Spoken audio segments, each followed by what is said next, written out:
Welcome back to my YouTube channel. ये channel पे नए हैं तो चैनल सब्सक्राइब कर लीजिए और बेल आइकन दबाना मत भूलना।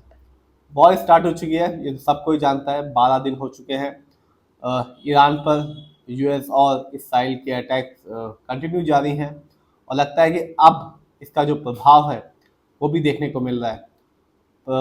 ऑयल और जो गैस है एलपीजी, उसके जो प्राइस है वो हर दिन के साथ बढ़ते जा रहे हैं और इसका जो प्रभाव है अब वो दिखना भी शुरू हो चुका है।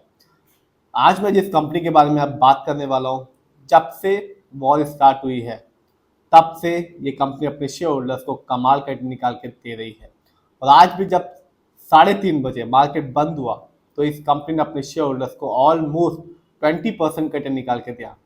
हम सबका जो पोर्टफोलियो है वो तो डाउन हो रहा है क्योंकि मार्केट क्रैश है, मार्केट डाउन है, जिसकी वजह से पोर्टफोलियो डाउन चल रहा है। लेकिन ये कंपनी आज भी जब 3:30 बजे मार्केट बंद हुआ तो इस कंपनी ने अपने शेयर होल्डर्स को ऑलमोस्ट 20% का रिटर्न निकाल के दिया।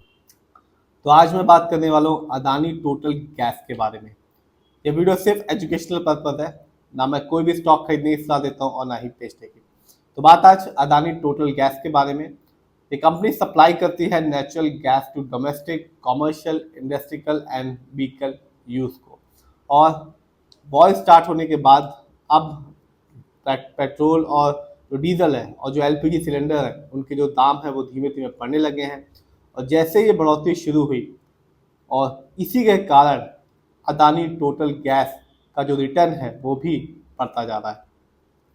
बात करें आज की, तो आज जब 3:30 बजे मार्केट बंद हुआ तो इस कंपनी का शेयर प्राइस था 566 रुपीज़ 90 पैसे का। और आज इस कंपनी ने अपने शेयर होल्डर्स को 19.99% का रिटर्न निकाल के दिया। इसका रीज़न ये है क्योंकि वॉर चल रही है और एलपीजी सिलेंडर्स की किल्लत हो रही है, जिसकी वजह से जो एलपीजी सिलेंडर है वो महंगे दाम पे बिक रहे हैं, जिसकी वजह से इस कंपनी अपने शेयर होल्डर्स को आज के दिन 19.99% का रिटर्न निकाल के दिया। और ऐसा लगता है आने वाले समय में और जब तक ये वॉर एंड नहीं होती तब तक ऐसा लगता है कि जो भी गैस कंपनियां हैं, जो भी गैस सप्लाई करती हैं, वो अपने शेयर होल्डर्स को कमाल का रिटर्न निकाल के देंगी।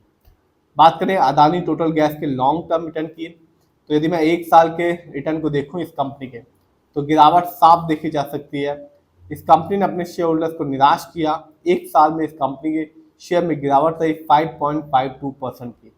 यानी आज से ठीक 1 साल पहले इस कंपनी का जो शेयर प्राइस था वो था 604 रुपये का, जो आज के दिन मिल रहा है 566 रुपीज़ 90 पैसे का। बात करें 5 साल की, तो 5 साल में भी इस कंपनी ने लॉन्ग टर्म में भी अपने शेयर होल्डर्स को निराश किया। इस कंपनी का शेयर प्राइस गिर गया 22.13% का। यानी आज से ठीक 5 साल पहले इस कंपनी का शेयर प्राइस मिल रहा था 905 रुपये का, जो आज के दिन मिल रहा है 566 रुपये 90 पैसे का। और लॉन्ग टर्म में तो इस कंपनी ने अपने शेयर होल्डर्स को निराश किया है, लेकिन अभी ये कंपनी एक कमाल का बेनिफिट निकाल के दे रही है। रीजन सबको जानता है, एलपीजी महंगे दाम पे मिल रहे हैं, जिसकी वजह से ऐसी कंपनियां जो ऑयल और गैस में काम करती हैं उनको एक अच्छा खासा बेनिफिट मिल रहा है इस वॉर की वजह से। बात करें इस कंपनी के स्टॉक के परफॉर्मेंस की, तो 1 साल में इस कंपनी का जो हाईएस्ट शेयर प्राइस गया वो था 798 रुपीज़ का, जबकि 1 साल में इस कंपनी का लोएस्ट शेयर प्राइस आया 462 रुपीज़ 80 पैसे का। इवेंट्स को देखूं तो पिछले साल इस कंपनी ने 13 जून को अपने शेयर होल्डर्स को डिविडेंड दिया था 0.25% का। तो इस कंपनी ने कह सकते हैं कि लॉन्ग टर्म में निराश किया और डिविडेंड भी बहुत ज़्यादा रिटर्न डिविडेंड भी इस कंपनी ने नहीं दिया। 25 पैसे का डिविडेंड कुछ भी नहीं होता। यदि आपके पास शेयर की अच्छी क्वांटिटी होगी इस कंपनी की, तभी आपको थोड़ा बहुत डिविडेंड का अमाउंट देखने को मिलेगा। बात करें इस कंपनी के फंडामेंटल्स की, तो कंपनी की जो मार्केट कैप है वो है 52,169 करोड़ का। ये कंपनी लार्ज कैप की है क्योंकि मार्केट कैप 20,000 करोड़ के ऊपर का है। पीबी रेशियो 11.57 है। शेयर मार्केट में एक अच्छा पीबी रेशियो कहलाता है 1 या तो बिलो 3। इंडस्ट्री पी इस कंपनी का है 14.93, कम है क्योंकि शेयर मार्केट में एक अच्छा इंडस्ट्री पी होता है 20 से लेकर 25 के बीच में। इंडस्ट्री पी ये बताता है कि जो कंपनी का स्टॉक है मार्केट में कैसा परफॉर्म करता है। डेट टू इक्विटी 0.45 है। आप भी देख सकते हैं इस कंपनी में जो लोन कर्ज है वो ना के बराबर है।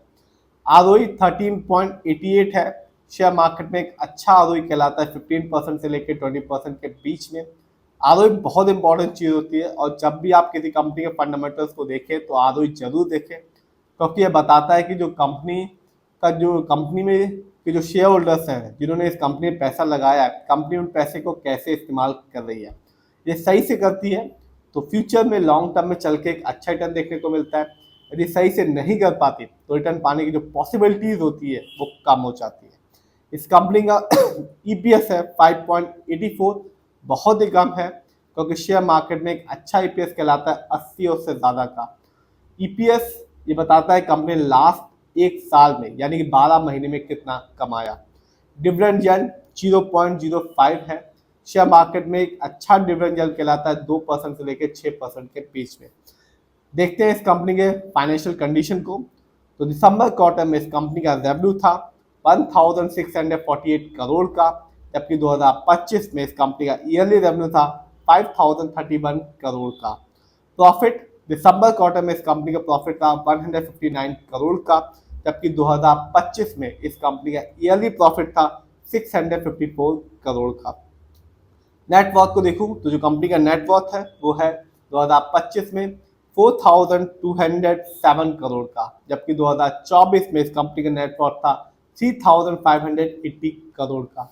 देखते हैं इस कंपनी के शेयर होल्डिंग पैटर्न को। तो साफ है, प्रमोटर यानी कि इस कंपनी जो ओनर्स हैं उनका पैसा सबसे ज्यादा लगा हुआ है। प्रमोटर की होल्डिंग है 74.80% की, जबकि एफआईआई की होल्डिंग है 12.81% की। रिटेलर्स की होल्डिंग है 6.14% का, यानी कि हम लोग का जो पैसा लगा हुआ है इस कंपनी में वो लगा है 6.14% का। डोमेस्टिक डीआईआई की होल्डिंग है इस कंपनी में 6.12% की, जबकि म्यूचुअल फंड की होल्डिंग है 0.17% की।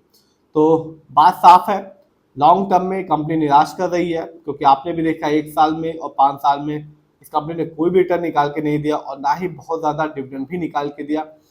566.90 का शेयर प्राइस है आज के दिन, और आज 19.99% का रिटर्न निकाल के दिया। रीजन साफ है, वॉर की वजह से जो गैस है वो महंगे दाम पे मिल रहे हैं, जिसका पेट्रोल ऑयल गैस कंपनी को काफ़ी ज़्यादा मुनाफा भी हो रहा है। तो वॉर की वजह से कंपनी कमाल का रिटर्न निकाल के दे रही है, लेकिन लॉन्ग टर्म में इस कंपनी ने अपने शेयर होल्डर्स को निराश किया। फिर भी आप जिसमें भी पैसा लगाएं, खुद रिसर्च करें, एनालाइज करें, अपने फाइनेंशियल एडवाइजर की राय लें, तभी अपना पैसा शेयर मार्केट में लगाएं।